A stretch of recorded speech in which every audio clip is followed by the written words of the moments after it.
አንድ ቀን 24 ሰዓት ብቻ ነው ያለው። ግን አንዳንድ ሰዎች 24 ሰዓትን ተጠቅሞ ይለወጣሉ። ሌላው ግን ነገ ጀምራለሁ እያሉ ዓመታትን ይፈጃሉ። እና የሚገርመው ነገር ምን እንደሆነ ታውቃላችሁ?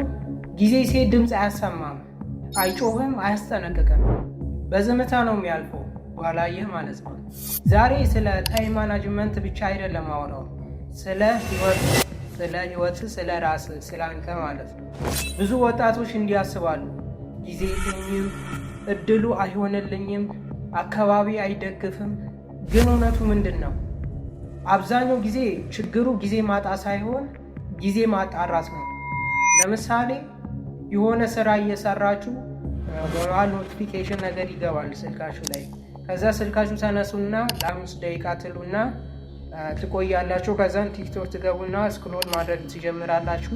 ከቲክቶክ ኢንስታግራም፣ ከኢንስታግራም ፌስቡክ እያላችሁ በድንገት 2 ሰዓት ታባክናላችሁ። አስቡት፣ በቀን 2 ሰዓት ካጠፋችሁ በአመት 730 ሰዓት አጥፍታል ማለት ነው። 730 ሰዓት። በዚህ ጊዜ አዲስ ስኪል መማር ትችል ነበር፣ ኦንላይን ቢዝነስ መጀመር ትችል ነበር፣ እንግሊዝኛ ማሻሻል ትችል ነበር፣ ወይም ራስን ሙሉ ለሙሉ መቀየር ትችል ነበር። አሁን አንድ ታሪክ ልንገራችሁ። ጃክማ የተባለ ሰው ሁላችሁም ታውቁታላችሁ፣ የአሊባባ መስራች። ዛሬ ቢሊዮነር ነው። ግን ቢሊዮነር ከመሆኑ በፊት 10 ጊዜ ስራ ተከልክሏል። ዩኒቨርሲቲ ኢንትራንስ ኤግዛም ብዙ ጊዜ ወርቋል። KFC ወይም ኬንታኪ ፍራይድ ኪችን ሲከፈት 24 ሰዎች አመለከቱ። 23 የሚሆኑ ተቀጠሩ። ያልተቀጠረው እሱ ብቻ ነበር። አስቡ፣ ብዙ ሰዎች በዚህ ሁኔታ ተስፋ ይቆርጡ ነበር። እሱ ግን አላማረረም። ጊዜውን ለመማር ተጠቀመበት። አዲስ ነገር ያነብ ነበር። አዳዲስ ነገሮችን ይሞክር ነበር። እንዲሁም ራሱን ያሻሽል ነበረ እና አንድ ቀን ዓለም እሱን ማየት ጀመረች። ስኬት በአንድ ሌሊት አይመጣም። በየቀኑ በምታደርገው ትንሽ ልማድ ነው የሚገነባው።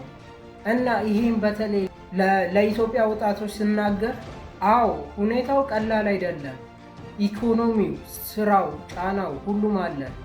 ግን አንድ ነገር አስታውስ፣ ሁሉንም ላትቆጣጠር ትችላለህ፣ ግን ጊዜህን መቆጣጠር ትችላለህ። አሁን እንዴት እንደምትቆጣጠር 3 ነገሮችን እነግርሃለሁ። ከፈለግ በወረቀት ላይ መያዝ ትችላለህ። ወደ 3ቱ ሂድ። በተለይ 3ኛው ዋናውና የአብዛኞቻችን ችግር ነው። አንደኛ፣ ቀንህን በማለዳ ጀምር። ማለዳ ላይ አእምሮ ንጹህ ነው። ሌሎች ሰዎች እንቅልፍ ላይ ሳሉ አንተ ህይወትን መገንባት ትችላለህ። አብዛኞቻችን ጠዋት የማንነሳበት ምክንያት ጠዋት ከተነሳሁኝ ምንም ምሰራ ነገር የለኝም ብላችሁ ስታስቡ ነው። ያኔ አእምሯችሁ ራሱ ጠዋት እንዳትነሱ ያደርጋችኋል። ስለዚህ ጠዋት ተነሱ።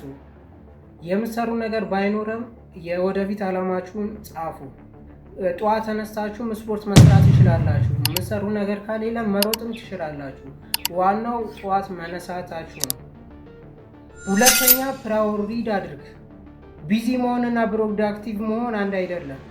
ቀኑ ሙሉ መሮጥ ትችላለህ፣ ግን ወደ ምንም ቦታ ሳትደርስ። 3ኛው፣ ዲሲፕሊን ፍጠር። አብዛኞቻችሁ ሞቲቬሽን ነው የምትጠብቁት። ሞቲቬሽን ጥሩ ነው፣ ግን ህይወታችሁን አይቀይርም። ሞቲቬሽን ይመጣል ይሄዳል፣ ዲሲፕሊን ግን ህይወታችሁን ይቀይራል። ቢዝነስ የሚጀምሩ ሰዎች አንድ ስህተት ያደርጋሉ። ትክክለኛ ጊዜ እጠብቃለሁ ይላሉ፣ ግን እውነቱ ትክክለኛ ጊዜ የለም። የተሻለ ጊዜ የሚፈጠረው አንተ ስትጀምር ነው።